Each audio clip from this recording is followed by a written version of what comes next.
Hello குட்டீஸ், இந்த craft வீடியோவில் புக் மார்க்கர் எப்படி செய்கிறத நீங்கள் கற்றுக்க போகிறீங்க. உங்களுக்கு பிடிக்கும்னு நினைக்கிறேன். வீடியோவை சப்ஸ்கிரைப் பண்ணுங்கள், லைக் பண்ணுங்கள், ஷேர் பண்ணுங்கள், கமெண்ட் பண்ணுங்கள். இன்றைக்கி நம்ம என்ன கிராஃப்ட் பார்க்க போகிறோம்னா புக் மார்க். இந்த மாதிரி புக் மார்க் தான் பார்க்க போகிறோம். அதுக்கு புக் மார்க் எதுக்கு யூஸ் ஆகும்? நம்ம ஏதாவது படிச்சுட்டே இருப்போம்.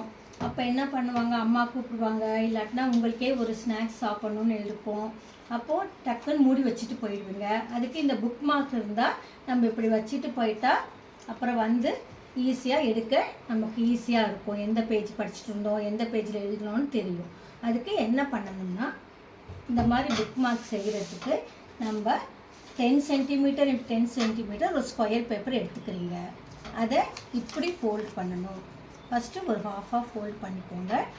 அதுக்கப்புறம் அதை திரும்ப இப்படி ஃபோல்டு பண்ணியிருக்கோமா, அதை இப்படி ஃபோல்ட் பண்ணுங்கள். அதை இப்படி ஃபோல்டு பண்ணிவிட்டு ஃபஸ்ட்டு இப்படி இருந்தது, இது இப்படி ஒரு ஃபோல்டு பண்ணியிருக்கோம். அதுக்கப்புறம் இதை எடுத்து என்ன பண்ணுறீங்க, இதை இப்படி ஒரு ஹாஃபாக ஃபோல்டு பண்ணுறீங்க. அதே மாதிரி இதையும்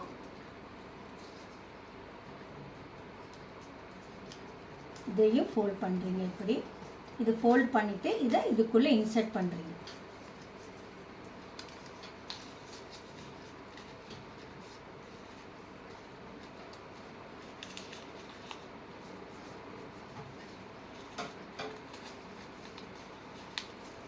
நமக்கு இப்போ புக் மார்க் ரெடி ஆயிடுச்சு.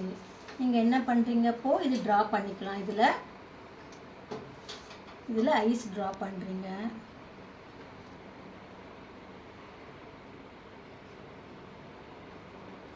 அதுக்கப்புறம் நம்ம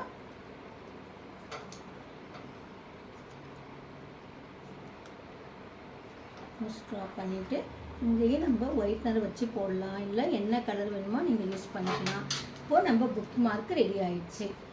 இந்த மாதிரி என்ன கலரில் உங்களுக்கு என்ன கலர் வேணுமோ அந்த கலரில் புக் மார்க் ரெடி பண்ணிக்கோங்க குட்டீஸ்.